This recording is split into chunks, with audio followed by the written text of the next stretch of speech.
I'm trying, I'm struggling, I'm trying to better myself, but I keep messing up. And is this something that's unusual? Is this something that only some people deal with? And what we're really getting at is the heart of being human is messing up. The heart of being human is the fact that we are not perfect. And so much, I think there is so much of the way we teach Islam, the way we understand Islam, that we need to unlearn. One of the things which seems to be prevalent in the way we understand and teach Islam is this concept of perfection, that you're not going to be worthy of Allah subhanahu wa ta'ala's mercy. You're not going to be worthy of being considered a religious, good person unless you can be perfect. And this is completely wrong, and it's impossible to ever be perfect, obviously, as a human being. And if you ever do reach that point where you think you're perfect, you've got major issues. You have more issues than if you knew you weren't perfect and you weren't, because the idea now is you're dealing with arrogance. You're dealing with a deeper and more dangerous disease of self-admiration. If you think that you are perfect, or that you're pleased with where you're at, or who the deeds that you're doing, you're focused on them, and it's making you proud, then we have a more serious problem, and that's where we get into the concept of purification. This is a disease of the heart itself. So what we have to do as we're striving towards Allah subhanahu wa ta'ala, as we're trying to better ourselves and worship Him better and purify ourselves, we have to be very careful of what it means to be good, of what it means to be a slave of Allah subhanahu wa ta'ala. And ultimately what it means is that I am going to mess up, and I am in desperate need of the mercy of Allah subhanahu wa ta'ala, and the forgiveness of Allah subhanahu wa ta'ala, and the acceptance of Allah subhanahu wa ta'ala. And without those things, I'm completely doomed. My deeds can't do anything for me without those things. And that's the problem here, is that we, even as the religious, so-called religious Muslims, we depend on our deeds. We think that it's almost like if we were given a choice, do you want Allah subhanahu wa ta'ala? And people have, we know a hadith that the man was given a choice. Do you want Allah subhanahu wa ta'ala to, do you want it to be based on your deeds that you enter paradise, or based on the mercy of Allah subhanahu wa ta'ala? And the one who thinks that they have some good amount of deeds, they might choose their deeds. But even the Prophet Muhammad sallallahu alaihi wasallam says that he will not enter Jannah by his deeds, but only by the mercy of Allah subhanahu wa ta'ala. So we need to be very, very careful that as we take this path to Allah, that we don't become pleased with ourselves, we don't become arrogant, and we never think that no matter, the thing is, no matter what we do of worship to Allah subhanahu wa ta'ala, we need to always realize that it's never what He deserves, right? It's always going to be insufficient. And that's why, even when we finish Salah is one of the greatest acts of ibadah. And yet when we finish Salah, we're taught to say astaghfirullah, astaghfirullah, astaghfirullah immediately after we finish. Astaghfirullah meaning we're asking Allah subhanahu wa ta'ala to forgive us. We're asking for forgiveness right after we do an act of ibadah. It seems like a contradiction, right? But why are we doing that? Because no matter what we do, no matter what ibadah we do, it will never be as Allah subhanahu wa ta'ala deserves. It will never be perfect. It will always be insufficient in some way. And yet, and this is why we don't become hopeless, Allah subhanahu wa ta'ala is so merciful. Allah subhanahu wa ta'ala is infinitely merciful, so He still accepts these insufficient and incomplete acts of ibadah that we present Him with. But we just have to be, this is the thing. Allah subhanahu wa ta'ala wants to accept. Allah subhanahu wa ta'ala wants to give. Allah subhanahu wa ta'ala wants to forgive and cover and erase our sins. But our job is to keep striving, but at the same time to seek that forgiveness and to seek that acceptance. Not to think that I'm getting what I'm getting because I deserve it, but rather we seek Allah subhanahu wa ta'ala to rectify the insufficiencies that we have, and Allah subhanahu wa ta'ala to cover up the faults that we have, and we that's all we have. That's all we have is His forgiveness. That's all we have is His mercy. We definitely can't depend on ourselves. We definitely can't depend on our insufficient deeds. We need to turn to Allah subhanahu wa ta'ala. And never lose hope. You are going to go up and down in your faith. You are going to go up and down in your ability to worship Allah. You're going to go up and down. Your iman is never going to be stable. No state in this life is ever stable. And so things are going to go up and down. But never lose hope when you fall down. Never lose hope when you're at a low. Always keep going. Don't give up. And the main thing, even the Prophet ﷺ, when he talked about futur, he talked about this dip in iman and in our worship. He said, as long as when you're in futur, you're in that low, in that dip, you are still on the sunnah of Allah subhanahu wa ta'ala, or the sunnah of the Prophet Muhammad ﷺ, then you'll be okay. So even when you are in that low, that iman low, or whatever it is that you're going through, even when you're there, as long as you force yourself, even though it's hard at that point, to keep going, and at least you don't compromise the obligatory things, that you don't compromise your salah, you don't compromise these things, and you just keep on going, and eventually you get out of that dip and you go back up. And this is just the sunnah of life. This is the way Allah subhanahu wa ta'ala tells us in the Quran. A'udhu billahi minash shaitanir rajim. يا أيها الإنسان إنك كادح إلى ربك كدحا فملاقيه. O mankind, you are toiling, ever toiling towards your Lord, but you shall meet him. So it is this constant toil, it's this constant up and down, it's a struggle. Yes, it is. Allah subhanahu wa ta'ala says that it is. But eventually you meet Allah subhanahu wa ta'ala. And we just have to keep begging Allah subhanahu wa ta'ala for His mercy and His acceptance and His forgiveness.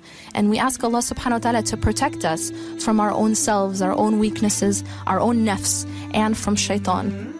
And so looking at some of the questions that people have been asking, there's a number of questions that were regarding hijab, for example, asking how can you for example, convince someone to wear hijab, or how can you get basically how do you get the courage to wear hijab? And I think that anytime we ask a question like this about hijab or otherwise, wearing hijab or not wearing hijab is really, it's kind of like a symptom of another issue. Everything that we do externally is a reflection of what we are internally. And so when we look at how we are in our actions or how we are externally, we have to see it as rooted inside. So if I'm having, for example, I'm really struggling with something, that's a sign that there's something internally that I need to work on. So for example, if I'm really, really struggling with giving up something which is displeasing to Allah subhanahu wa ta'ala, I'm having really a lot of trouble, I'm struggling to lower my gaze, for example, or I'm struggling to give up a haram relationship, or I'm struggling to give up, haram, maybe I'm a haram income, or a job which involves riba, or any of these things. If I'm really having a lot of trouble with that, or I'm struggling to wear hijab, I have to look internally and see what is it inside of me that's making this so difficult. And a lot of times what it comes down to is my attachments. A lot of times it comes down to what is it that I love most. And these things that happen in our lives are really just to show us what we need to work on inside. They're a reflection of what we are inside. And therefore it points out those diseases, if you will, internally that need to be addressed. So maybe if I'm having trouble with my salah, or I'm having trouble with hijab, for example, maybe it means that I am too attached to what society thinks of me. Maybe it's because I'm too attached to seeking a certain type of attention, or maybe I don't feel enough. I don't feel enough value in myself, that I need to be valued. I need to get that certain type of attention in order to feel valued. So again, it can, a lot of times, it can stem from an internal place that we're at. And sometimes, it depends, sometimes it's other things. But what we really have to do is every individual person needs to look internally and see what is the source of this struggle that I'm going through, or, this ma'asiyah, maybe this sin that I'm continuously committing against Allah subhanahu wa ta'ala. And so with regards to hijab, for example, the hijab, putting on the hijab is going to become a lot easier when I've built my relationship with Allah and I have a close relationship with Him. Love and obedience come hand in hand. the more that you love someone, the more that you want to please them. And when you do love someone and you are in love with someone, everything they tell you, you hear and you obey. You want to do what they want, what they love. You want to make them happy. You want them to be pleased with you. And so the more that we love Allah, the more that we build that strong attachment to Him through the ibadah, through salah, through dhikr, through the remembrance of Allah, then, you don't need to force someone to wear hijab after that. You don't need to convince them to wear hijab after that. As soon as they know this is what the one that I love wants, they do it, and this is, again, it comes as a consequence of love and a consequence of fear, because when you love someone, your greatest fear is to displease them. When you love someone, your greatest fear is for them to cut you off, for them to want to have nothing to do with you, for them to say, I don't know you anymore, right? For them to disown you. That's your greatest fear when you love someone. So our fear when it comes to Allah subhanahu wa ta'ala, our greatest fear is that Allah subhanahu wa ta'ala would be displeased with us, that Allah would come on the Day of Judgment and say that He doesn't want to speak to us, that He doesn't want to see us, and that there's a veil put between us and Allah subhanahu wa ta'ala. That should be our greatest fear, and that comes as a consequence of love. That comes as a consequence of building that nearness to Allah subhanahu wa ta'ala and that relationship. So again, I think we go through things sort of from the outside in, and it really should be from the inside out. That the more, for example, when you look at what were the first, Aisha radiallahu anha said that had the first revelation been not to drink, not to commit fornication, these things, nobody would have been able to do it. No one would have done it. And yet the first revelation to the people was about the Day of Judgment, was about Allah subhanahu wa ta'ala, was about La ilaha illallah, was about Tawheed. And because Allah subhanahu wa ta'ala in His wisdom, He knew that these people, that when you come at people with just rules, you come at people with haram and halal, that it's people are going to be like, no way. But if you come at people from the heart, and you come at people from, you tell them about Allah subhanahu wa ta'ala, who is Allah, what is the Day of Judgment, what's going to happen to them after they die, and you go at it from internally, those other things become easy. They become a consequence of love. Obedience is a consequence of love. Inshallah, I'm going to go ahead and take another short break, and I'll look over the questions. And when we return, we will continue on the topic of I'm trying, but I keep messing up. We are speaking today about the concept of sin, the concept of imperfections, when we're trying and we keep messing up. And some of the questions, I've taken a look at some of the questions. So one of the questions asks, or says, but on the other hand, there are some sisters who don't who don't value their hijab. It's sometimes very sad to see how sisters behave while wearing hijab, how they behave with the opposite sex, having haram relationships. May Allah subhanahu wa ta'ala guide us all. While this is a very valid point, my question is it better if people are doing that and behaving that way without hijab? Does that make the action better? And this is exactly my point, is that the action doesn't become worse because the person is wearing hijab. And that's where we have this idea in our mind where we hold a hijabi to a higher standard than we would a non-hijabi. And that doesn't make any sense, because both are human beings, both are Muslims, both say La ilaha illallah. And so to say that, well, it's worse for a hijabi to do it than a non-hijabi, I don't know of any ruling that says that. Yes, there is obviously the issue of the example for other people, but suppose you're doing it in private. It's not worse for you because you're wearing the hijab. This is what we have to understand, that we all are held accountable. We all, it's like we all, we're all Muslim. If we say La ilaha illallah, we all have the same responsibility. And then there was another point, another comment where someone said that when somebody takes hijab, they're taking on a responsibility. Yes, this is true. They're taking on a responsibility in terms of being an example externally for Islam, and may Allah reward and guide us all. But at the same time, we all have taken on a responsibility. When Allah subhanahu wa ta'ala says that He has taken a covenant with every human being, Alastu bi rabbikum, am I not your Lord? And every single human being, every soul said, Bala shahidna, yes, we bear witness. And so every single person, every human has taken on a responsibility. Are we really fulfilling that responsibility to Allah subhanahu wa ta'ala? Are we really fulfilling that responsibility to worship Him and Him alone?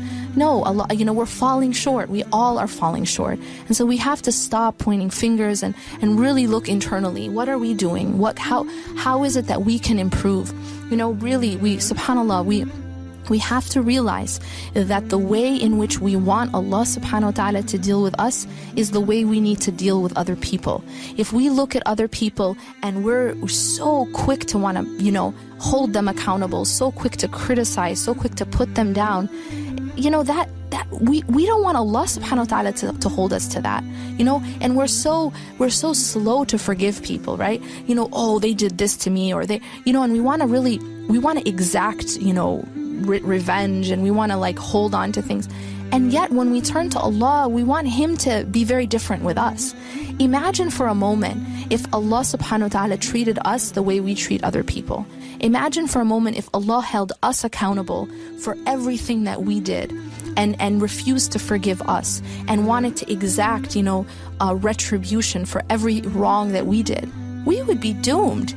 And this is the idea that Allah subhanahu wa ta'ala, in His messenger teach us that if, have mercy on the people, have mercy on the creation, Allah subhanahu wa ta'ala will have mercy on you. This is the lesson. This is the concept that how we want Allah subhanahu wa ta'ala to be with us is how we should be with the creation. If we want Allah subhanahu wa ta'ala to forgive us and to overlook our many faults, we need to be that way towards people. We need to stop being so intolerant and so narrow. And subhanallah, it is a disease in and of itself that we point to other people but we don't see the faults in ourselves. And so we ask Allah subhanahu wa ta'ala to remove that veil and to allow us to be among those people who are self-critical, who look internally and who realize that the biggest Fir'aun, the biggest tyrant is within us, is within our own selves.